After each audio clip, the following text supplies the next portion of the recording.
नमस्कार। आकाशवाणी जयपुर अजमेर से प्रस्तुत हैं प्रादेशिक समाचार।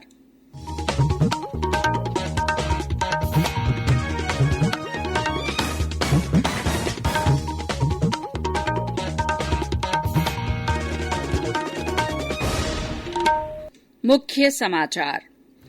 मुख्यमंत्री अशोक गहलोत और पूर्व मुख्यमंत्री वसुंधरा राजे ने जयपुर में कोरोना का पहला टीका लगवाया। प्रधानमंत्री नरेंद्र मोदी ने देश में बने उत्पादों की गुणवत्ता में सुधार लाने पर जोर दिया। शिक्षा मंत्री ने कहा, आगामी 1 माह में कंप्यूटर शिक्षकों के पद का कैडर बनाया जाएगा। रेल मंत्रालय ने प्लेटफॉर्म टिकट की कीमत बढ़ाए जाने को लेकर स्पष्टीकरण जारी कर कहा, ये एक अस्थायी व्यवस्था है। और प्रदेश में फिर से तापमान में होने लगी बढ़ोतरी, बाड़मेर में पारा 37 डिग्री के ऊपर पहुंचा।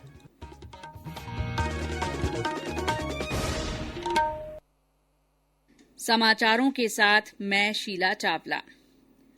कोविड-19 महामारी के खिलाफ देश एकजुट होकर लड़ रहा है। आप भी हमारे साथ सुरक्षा और बचाव के 3 आसान एहतियाती उपायों का संकल्प लें। मास्क पहनें, 2 गज की दूरी है जरूरी, सुरक्षित दूरी बनाए रखें, हाथ और मुंह साफ रखें। और अब समाचार विस्तार से। देश में अब तक 1,80,05,500 लोगों को कोविड टीके लगाए जा चुके हैं। केंद्रीय सूचना और प्रसारण मंत्री प्रकाश जावड़ेकर ने आज महाराष्ट्र के पुणे के दीनानाथ मंगेशकर अस्पताल में कोविड का टीका लगवाया। टीका लगवाने के बाद एक ट्वीट में श्री जावड़ेकर ने कहा कि टीकाकरण प्रक्रिया आसान है और भारत में निर्मित टीके सुरक्षित हैं। उन्होंने सभी नागरिकों से टीका लगवाने की अपील की। मुख्यमंत्री अशोक गहलोत ने आज अपना कोविड वैक्सीनेशन करवाया। जयपुर के एसएमएस अस्पताल में मुख्यमंत्री को कोरोना टीके की पहली डोज दी गई। बाद में पत्रकारों से बातचीत में श्री गहलोत ने कहा कि ये टीका पूरी तरह सुरक्षित है और सभी लोगों को टीका लगवाने के लिए आगे आना चाहिए। बहुत ही अच्छा लग रहा है। हमने पहले ही कहा था कि राजस्थान में वैक्सीनेशन का काम भी बहुत अच्छे ढंग से होगा। आप देख रहे हैं कि पूरे राजस्थान के अंदर प्रतिदिन 2.25 लाख लोगों को वैक्सीन लग रही है और पूरे कंट्री का लगभग 25% वैक्सीनेशन राजस्थान में हो रहा है। तो जिस प्रकार कोरोना का मैनेजमेंट हमने शानदार किया था, उसके कारण से पब्लिक का जो कॉन्फिडेंस बढ़ा हुआ राजस्थान के अंदर, तो लोग आगे आकर के वैक्सीनेशन करवा रहे हैं। पूर्व मुख्यमंत्री वसुंधरा राजे ने भी सवाई मानसिंह अस्पताल में कोविड टीका लगवाया। उन्होंने कहा कि प्रधानमंत्री नरेंद्र मोदी और राज्य में मुख्यमंत्री ने कोरोना से लड़ने में बेहतरीन प्रबंधन किया है। उन्होंने सभी से टीकाकरण करवाने को कहा। मैं आप सब लोगों को यही मैसेज भी देना चाहूंगी कि वैक्सीन आ गई हैं। जिस वैक्सीन के लिए हम लोग सब इतने दिन से आतुर थे कि अब आएगा तो हम लोगों को प्रॉब्लम नहीं होगी, इसलिए बहुत जरूरी है कि सब लोग, चाहे वो कोई भी हो, वो आए और अपने वैक्सीनेशन इंजेक्शन ले ताकि जल्दी से जल्दी राजस्थान के अंदर कोई ऐसा परिवार न हो जहां ये चीज नहीं पहुंची हो और जिसकी वजह से फिर कोविड होके उनको सफर करना पड़े। चिकित्सा मंत्री डॉक्टर रघु शर्मा ने भी आज ही वैक्सीन की पहली डोज लगवाई। उन्होंने लोगों से बिना किसी शंका के वैक्सीन लगवाने की अपील की।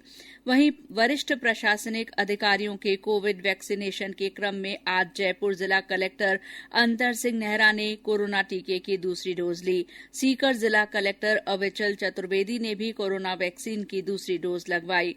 सवाई माधोपुर जिले में भी 50 सेशन साइट पर कोविड टीकाकरण हुआ। आज फ्रंटलाइन वर्कर्स को कोविड वैक्सीन की दूसरी डोज दी गई। धौलपुर में जिला कलेक्टर ने वैक्सीन लगवाई। प्रदेश में कोविड टीकाकरण के प्रति जागरूकता के लिए विभिन्न कार्यक्रम हो रहे हैं। इसी क्रम में आज बीकानेर में जिला कलेक्टर नमित मेहता और वरिष्ठ अधिकारियों ने जागरूकता रथों को हरी झंडी दिखाकर रवाना किया। ये रथ 20 मार्च तक शहर के विभिन्न इलाकों में कोविड-19 के प्रति और टीकाकरण के लिए लोगों को जागरूक करेंगे। चिकित्सा और स्वास्थ्य मंत्री डॉक्टर रघु शर्मा को आज एक निजी कंपनी की ओर से सीएसआर कार्यक्रम के तहत 25,000 मास्क भेंट किए गए। चिकित्सा मंत्री ने कंपनी का आभार जताते हुए कहा कि महामारी के इस दौर में हर व्यक्ति और संस्था यदि सामाजिक दायित्व का निर्वहन करेंगे तो बीमारी से जल्द निजात मिल सकेगी। चिकित्सा मंत्री ने आज हिंदुस्तान पेट्रोलियम कॉर्पोरेशन लिमिटेड की ओर से CSR कार्यक्रम में विभाग को सौंपे गए रेफ्रिजरेटेड ट्रक को हरी झंडी दिखाकर रवाना किया। डॉक्टर शर्मा ने बताया कि ये refrigerated truck anti corona vaccine के ट्रांसपोर्टेशन को आसान बनाएगा। देश में अब तक कोविड के 1,08,39,000 से ज्यादा रोगी ठीक हो चुके हैं। पिछले 24 घंटों के दौरान 13,819 रोगी स्वस्थ हुए हैं। इस दौरान 16,838 नए मामले दर्ज हुए। इसके साथ ही अब तक कुल संक्रमित लोगों की संख्या 1,11,73,000 से ज्यादा हो गई है। इधर प्रदेश की राजधानी जयपुर में आज कोविड के 32 नए रोगी सामने आए हैं। वहीं प्रतापगढ़ में कोरोना संक्रमण के मामलों में तेजी आने के बाद जिला प्रशासन सतर्क हो गया है। केंद्र सरकार की ओर से कोरोना के विरुद्ध जन जागरूकता आंदोलन चलाया जा रहा है। इसी के तहत आकाशवाणी जयपुर के समाचार बुलेटिनों में प्रसारित की जा रही विशेष श्रृंखला जनता का संदेश जनता के नाम में सुनिए हमारी श्रोता का संदेश। मैं किरण मदन खेमादा गांव हरसोला तहसील मेरठा सिटी से हूं।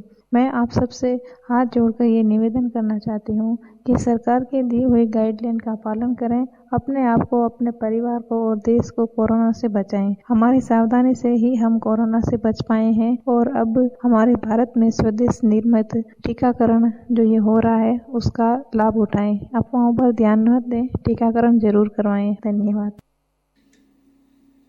ये समाचार आकाशवाणी जयपुर अजमेर से प्रसारित किए जा रहे हैं। समाचार अभी और भी हैं, लेकिन पहले कोविड से जुड़ा यह संदेश।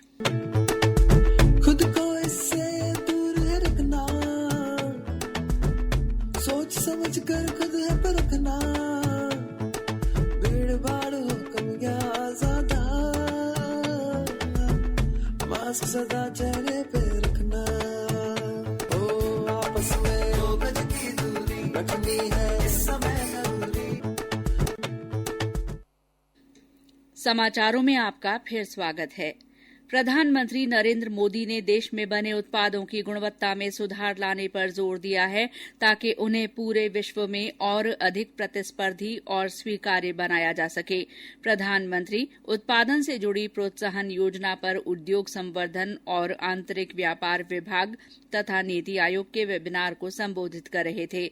इस योजना की शुरुआत उत्पादन को बल देने के लिए उद्योगों को प्रोत्साहन देकर विभिन्न क्षेत्रों में देश को आत्मनिर्भर बनाने के लिए की गई है। प्रधानमंत्री ने कहा कि ये योजना उद्योगों की निर्यात क्षमताओं को बढ़ावा देने, रोजगार सृजन और आय में बढ़ोतरी का काम करेगी। शिक्षा राज्य मंत्री गोविंद सिंह डोटासरा ने कहा है कि आगामी 1 माह के अंत तक शिक्षा विभाग में कंप्यूटर शिक्षकों का कैडर बना दिया जाएगा और जल्द ही उनकी भर्ती प्रक्रिया शुरू की जाएगी। उन्होंने कहा कि इस संबंध में पत्रावली वित्त विभाग में विचाराधीन है। आज विधानसभा में एक तारांकित प्रश्न के जवाब में श्री डोटासरा ने बताया कि वर्ष 2020-21 के बजट में शिक्षा विभाग में कंप्यूटर शिक्षकों सहित 41,000 पदों पर भर्ती की घोषणा की गई थी। इनमें से तृतीय श्रेणी के 31,000 रिक्त पदों पर भर्ती की प्रशासनिक और वित्तीय स्वीकृति प्राप्त की जा चुकी है। विधानसभा में आज राजस्व मंत्री हरीश चौधरी ने कहा कि सरकार ऐसे गरीब और साधनहीन परिवारों को राहत देना चाहती है जो गैर आबादी भूमि में रह रहे हैं और जिन्हें अभी तक पट्टे नहीं मिले हैं। विधायक ज्ञानचंद पारख ने ध्यानाकर्षण प्रस्ताव के जरिए पाली जिले के रोहट क्षेत्र में गैर आबादी क्षेत्र को आबादी क्षेत्र में बदलकर गरीब लोगों को पट्टा देने का मामला उठाया था। इसी बीच अध्यक्ष डॉक्टर सीपी जोशी ने सुझाव दिया कि जो व्यक्ति 5 साल या 3 साल से मनरेगा में काम कर रहा है उसे किसी स्पष्टीकरण की आवश्यकता नहीं है कि वो गरीब है। ये बात केवल पाली के रोहट की नहीं बल्कि प्रदेश के बहुत सारे क्षेत्रों से जुड़ा मामला है और ऐसे लोगों को पट्टे दिए जाएं।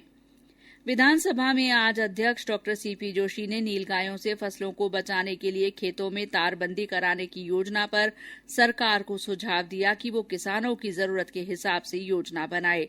आज प्रश्नकाल में वन राज्य मंत्री सुखराम बिश्नोई के एक प्रश्न के जवाब में कहा कि नीलगाय से फसलों को तार बचाने के लिए खेतों की तारबंदी का लक्ष्य है और उसी हिसाब से तारबंदी करवाई जाएगी। इस पर विधानसभा अध्यक्ष ने हस्तक्षेप करते हुए किसानों की जरूरत के अनुसार योजना बनाने को कहा। राज्य विधानसभा में विधायक बलजीत यादव ने आज सरकारी नौकरियों में प्रदेश के युवाओं को प्राथमिकता देने का मुद्दा उठाया। शून्यकाल में स्थगन प्रस्ताव के माध्यम से बोलते हुए श्री यादव ने कहा कि देश के 21 राज्य विभिन्न प्रकार के कानून और नियम बनाकर अपने प्रदेश के युवाओं को सरकारी नौकरी में प्राथमिकता दे रहे हैं। ऐसे में राज्य सरकार को भी तुरंत ऐसे नियम और शर्तें बनानी चाहिए ताकि प्रदेश के राज्य के युवाओं को सरकारी नौकरियों में प्राथमिकता और ज्यादा अवसर मिले। रेल मंत्रालय ने प्लेटफॉर्म टिकट की कीमत बढ़ाए जाने को लेकर स्पष्टीकरण जारी किया है। मंत्रालय ने कहा है कि ये एक अस्थायी व्यवस्था है और स्टेशनों में अनावश्यक भीड़ को कम करने तथा यात्रियों की सुरक्षा को ध्यान में रखते हुए ये कदम उठाया गया है। मंत्रालय के अनुसार स्थितियों को देखते हुए समय समय पर प्लेटफॉर्म टिकटों की कीमतें पहले भी बढ़ाई जाती रही हैं। ऐसा कई वर्षों से होता आ रहा है। स्टेशन में भीड़भाड़ को रोकने के लिए ऐसे प्रयास पहले भी होते रहे हैं। और अब मौसम। प्रदेश में फिर से अधिकतर स्थानों पर तापमान में बढ़ोतरी हुई है। आज बाड़मेर सबसे गर्म रहा, जहां अधिकतम तापमान 37.1 डिग्री सेल्सियस दर्ज हुआ। मौसम विभाग के निदेशक राधेश्याम शर्मा ने बताया कि कल से देश के उत्तरी राज्यों में नए पश्चिमी विक्षोभ का असर देखने को मिलेगा। इस सिस्टम के प्रभाव से राज्य में आगामी 48 घंटों में तापमान में हल्की बढ़ोतरी होने तथा कल और परसों उत्तर पश्चिमी हिस्सों में अपेक्षाकृत तेज हवाएं चलने की संभावना है। राज्यपाल कलराज मिश्र ने कहा है कि शिक्षा का उद्देश्य सूचना और जानकारी प्रदान करना और व्यक्ति में विवेक का विकास करना है। राज्यपाल आज राजभवन से राजऋषि भर्तृहरि मत्स्य विश्वविद्यालय अलवर के दूसरे दीक्षांत समारोह को वर्चुअली संबोधित कर रहे थे। राज्यपाल ने कहा कि अलवर जिले की सांस्कृतिक और ऐतिहासिक विरासत काफी संपन्न रही है, जिसे आगे बढ़ाते हुए मत्स्य विश्वविद्यालय को राजऋषि भर्तृहरि के ग्रंथों पर शोध की पहल करनी चाहिए। जैसलमेर में भ्रष्टाचार निरोधक ब्यूरो ने कार्रवाई करते हुए शराब डिपो के मैनेजर को 10,000 रुपए की रिश्वत लेते गिरफ्तार कर लिया। एसीबी के उप पुलिस अधीक्षक के नेतृत्व में ये कार्रवाई की गई। और अंत में मुख्य समाचार एक बार फिर। मुख्यमंत्री अशोक गहलोत और पूर्व मुख्यमंत्री वसुंधरा राजे ने जयपुर में कोरोना का पहला टीका लगवाया। प्रधानमंत्री नरेंद्र मोदी ने देश में बने उत्पादों की गुणवत्ता में सुधार लाने पर जोर दिया है। शिक्षा मंत्री ने कहा है कि आगामी 1 माह में कंप्यूटर शिक्षकों के पद का कैडर बनाया जाएगा। रेल मंत्रालय ने प्लेटफॉर्म टिकट की कीमत बढ़ाए जाने को लेकर स्पष्टीकरण जारी कर कहा है कि ये एक अस्थायी व्यवस्था है। और प्रदेश में फिर से तापमान में बढ़ोतरी होने लगी है। बाड़मेर में पारा 37 डिग्री से अधिक दर्ज किया गया। इसी के साथ प्रादेशिक समाचार बुलेटिन समाप्त हुआ। नमस्कार।